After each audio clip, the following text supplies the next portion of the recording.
छोड़ के चल जाए पूजा अरे मरद तो हरियाणा बा ना जियब तहरा बिना अजवे बुझाइला ए भाई लालू बिना चालू जी बिहार। जैसे हमारे बिहार के नेता लालू यादव जी हैं, ऐसे हम भोजपुरी में आपको अपना शान मानते हैं। हमारे यादव भाइयों के लिए आपने एक ऐसा जगह बनाया कि हम लोग को भी गर्व होता है कि हम लोग वहां पहुंच जाएंगे। हमने बोला क्या भैया, आज आपसे लोग विवाद करके स्टार बनना चाहता है कि छोड़ के चल जाए पूजा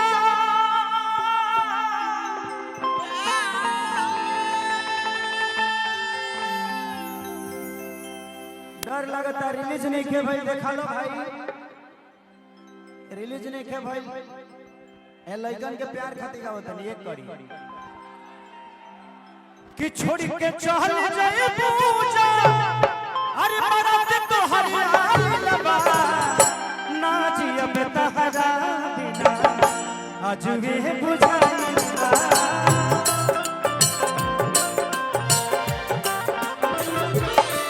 हम ना जियब तहरा बिना अजवे बुझाइला हम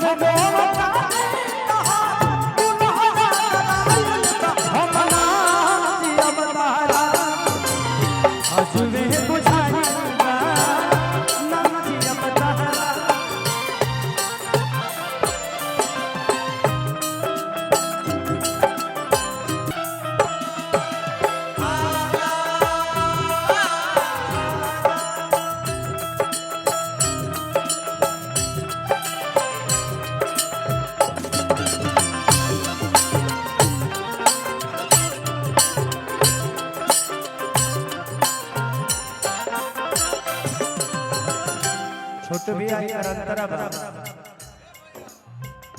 खुश बाड़ी माई ताहा खुश बाड़े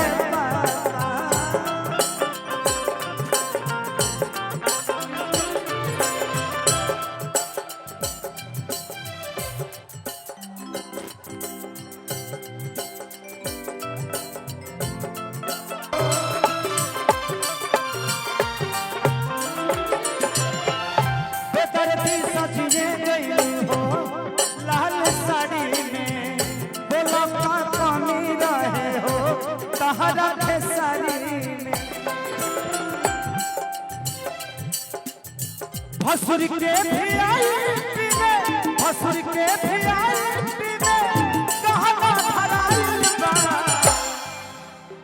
भसुर के भी आई पीने कहना धराइल बा ना जियब तहरा अजवे बुझाइला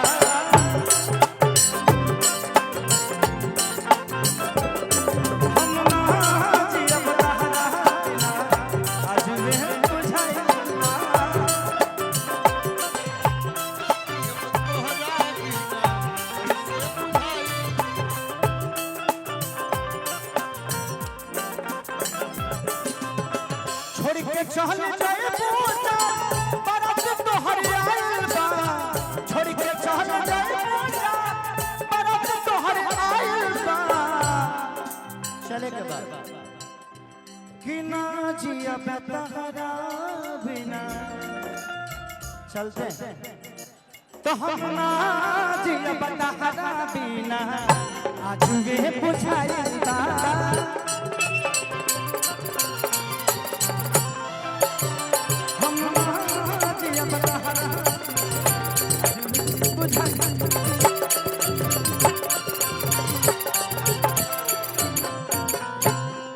थैंक यू।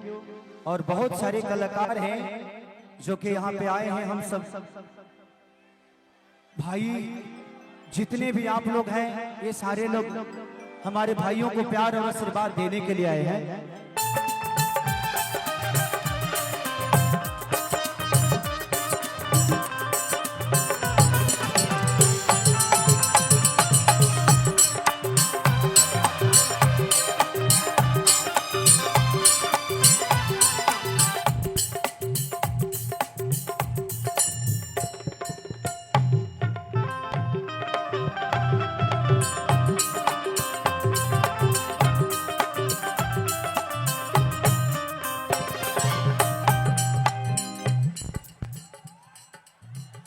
क्या हो रहा है भाई?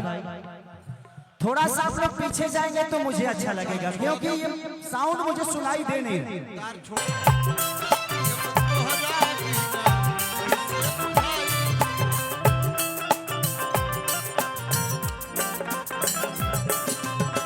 छोड़ के चल जाए पूजा बरत तो हरियाल बा, छोड़ के चल जाए पूजा बरत तो हरियाल बा।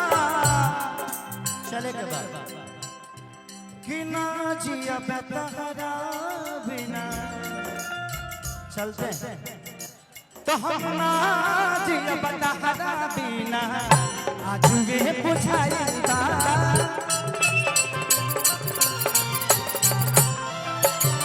हम ना जिया बेतहरा बुझाइता।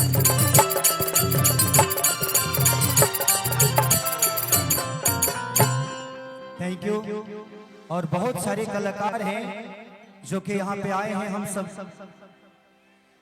भाई जितने भी आप लोग हैं, ये सारे लोग हमारे भाइयों को प्यार और आशीर्वाद देने के लिए आए हैं। ए भाई लालू बिना चालू ये बिहार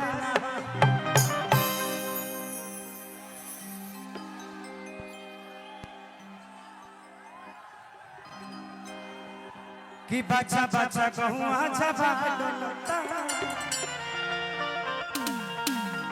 कि महंगी बनाओ महंगी के नाव को बजाओ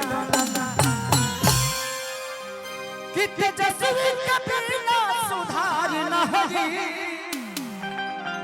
वो सुधार न होई। 1 2 1 2 3 4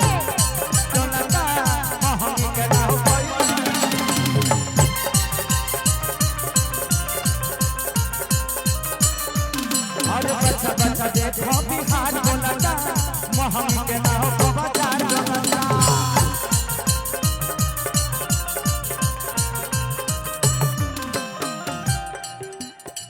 थोड़ा सा साइड करिए, थोड़ा सा पीछे हो जाइए, थोड़ा सा पीछे प्लीज।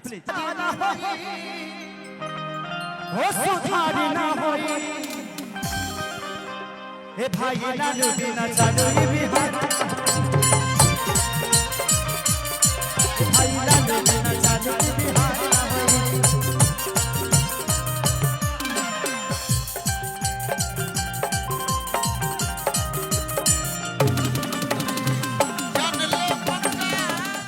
जैसे हमारे बिहार के नेता लालू यादव जी हैं, ऐसे हम भोजपुरी में आपको अपना शान मानते हैं।